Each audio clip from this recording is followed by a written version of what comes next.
इन्फोसिस माफ कीजिएगा star performer था। टीसीएस भी नतीजों के बाद 3 से 4% की तेजी दिखा रहा था और आज जो है वो पूरा मोमेंटम हम आगे कंटिन्यूड होते हुए भी देख रहे हैं। पर अगर एफएनओ स्पेस की बात करें तो अब ओरेकल फाइनेंस यहाँ पे भी एक अच्छी तेज़ी है। पर एक बार आपसे संतोष आपसे समझना चाहेंगे, क्योंकि देखिए फार्मा स्पेस की जहाँ पे बात हुई तो गौरव के रेडार पे तो डिवीज लैब है, पर आज एपीआई प्लेयर्स, सीडीएमओ प्लेयर्स और साथ ही कुछ फार्मा काउंटर्स जैसे कि औरोबिंदो फार्मा, ग्लेनमार्क, इन सब में भी अच्छी तेज़ी है। आपके रेडार पे कोई फार्मा स्टॉक जो कि फिलहाल हो? यस, मुझे भी फार्मा स्टॉक्स अच्छे नजर आ रहे हैं और फार्मा तो काफी अच्छा लग रहा है। हालांकि स्टॉक ऑलरेडी 5% चल चुका है। उसके अलावा अभी जो चला नहीं है, मुझे लगता है सिंजीर के काउंटर है, ये अभी चले हैं। यहाँ पर एक डबल बॉटम फॉर्मेशन देखने को मिल रहा है। स्टॉक में यहाँ मोमेंटम बन सकता है। स्टॉक जैसे ही 740-50 के ऊपर निकलेगा, एक बड़ी तेजी बन सकती है। तो यहाँ रिस्क रिवॉर्ड फेवरेबल है, यहाँ पर आप खरीदारी कर सकते हो। 730 चल रहा है अभी, 720 का स्टॉप लॉस रखेगा।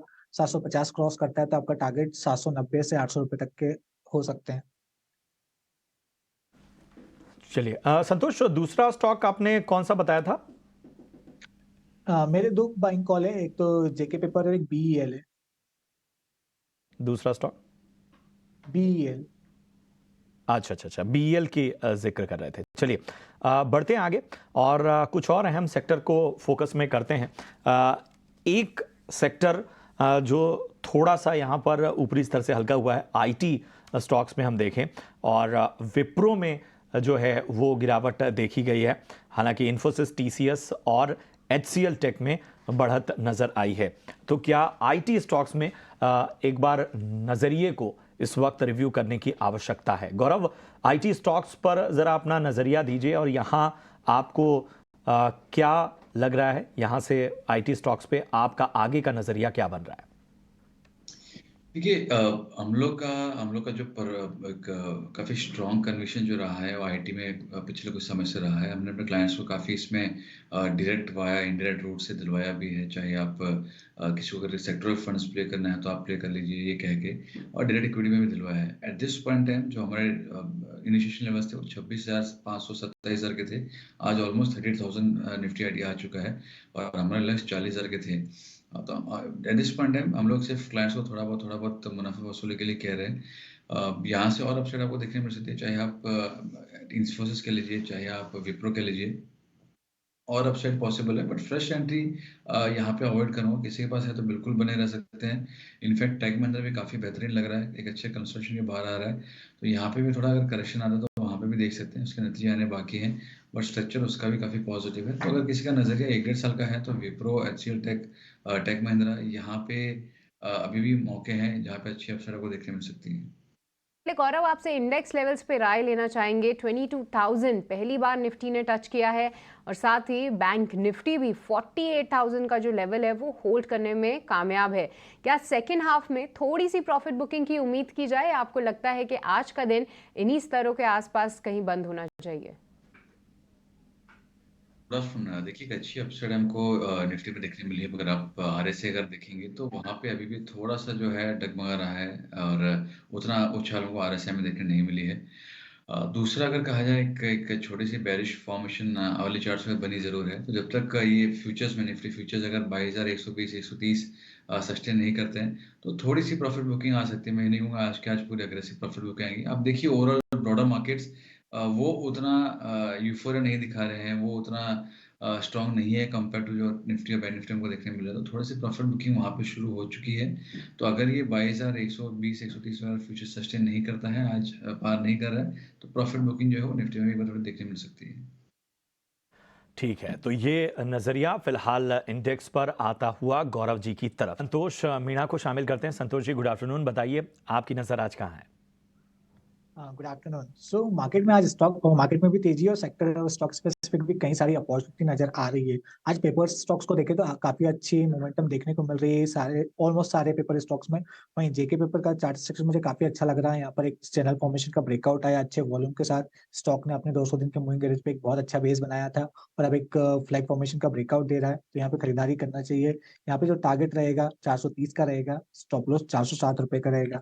दूसरा स्टॉक है बीईएल। हम देखें तो आज सरकारी कंपनी में फिर से बड़ी तेजी देखने को मिल रही है और बीईएल एक काफी स्ट्रॉन्ग काउंटर रहा है। एक अच्छे कंसोलिडेशन के बाद यहाँ भी एक फ्लैग फॉर्मेशन का ब्रेकआउट देखने को मिल रहा है और स्टॉक में हम देखें तो 190 के कॉल राइटर्स बैकफुट पर नजर आ रहे हैं और 200 रुपए तक की अपसाइड दिखा रहे हैं। तो यहाँ पर खरीदारी करना चाहिए। 195 का इमीडिएट टारगेट रहेगा, 186.5 का स्टॉप लॉस रहेगा।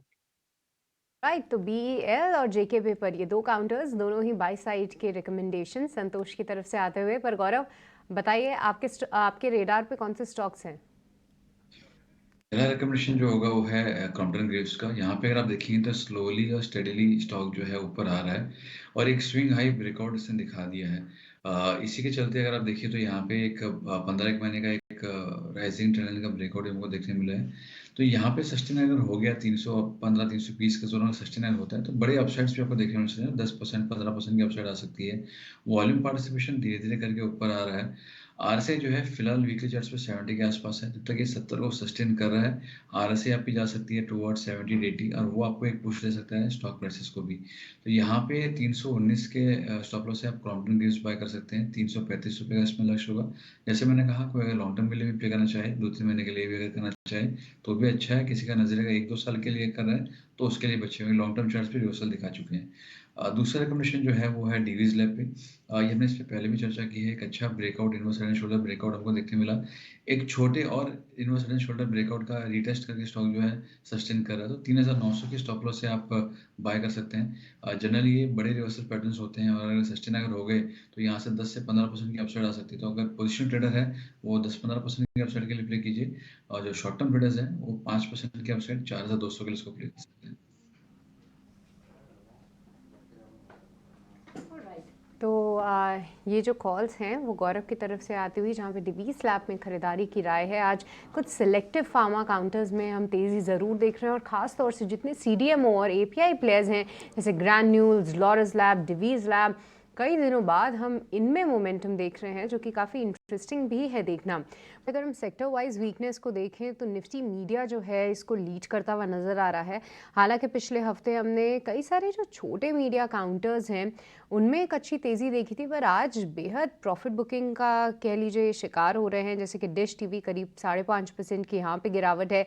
जी एंटरटेनमेंट खबरों के दम पे भी ये काफ़ी फोकस में रहा था, यहाँ पे भी भारी गिरावट है। फिर से वो 400 240 के स्तरों के आसपास दिख रहा है। वहीं सन टीवी कई समय से ये अपना ट्रेंड लाइन का सपोर्ट लेते हुए ऊपर था, पर आज की इस गिरावट को अक्रॉस द सेक्टर कैसे देखा जाए? क्या यहाँ पे और भी वीकनेस गहरा सकती है इन काउंटर्स में? तो आज मीडिया स्पेस में एक बुकिंग देखने को मिल रही थी। कुछ काउंटर्स लाइक नेटवर्क 18, टीवी 18 जैसे स्टॉक्स में हमने लास्ट वीक अच्छी रैली देखी थी, वहाँ एक प्रॉपर बुकिंग आई है। सन टीवी में इतना मोमेंटम नहीं था। जी और पीवीआर जैसे स्टॉक्स वैसे भी अंडर परफॉर्म कर रहे हैं, तो यहाँ पर सिलेक्टिव अप्रोच रखना चाहिए। कुछ स्टॉक्स मुझे लगता है लाइक नेटवर्क 18, टीवी 18 जैसे स्टॉक्स, डीबी कॉप जैसे स्टॉक्स अगर गिरते हैं तो खरीदारी के मौके ढूंढना चाहिए। वहीं जी limited, Sun TV, dish TV जैसे स्टॉक से दूर रहना चाहिए। अगर हम जी लिमिटेड की बात करें तो वहाँ पे न्यूज फ्लो का है। अगर स्टॉक टेक्निकली कोई लेवल देखना चाहे तो इसका 200 दिन का मूविंग एवरेज करीबन 237 238 रुपए के आसपास आता है। तो वहां जाकर स्टॉक थोड़ा सा थम सकता है, सपोर्ट ले सकता है। अगर किसी भी अगर न्यूज के बेसिस पे कोई पॉजिटिव सरप्राइज आ जाता है तो वहां पे एक बाउंस बैक देखने को मिल सकता है। तो जी लिमिटेड में एक 237 रुपए का लेवल का ध्यान रखिए और वहां पर उसको स्टॉप लॉस माइंड के चल सकते हो। ठीक है, तो ये नजरिया मीडिया स्टॉक्स पर इस वक्त आपको मिलता हुआ।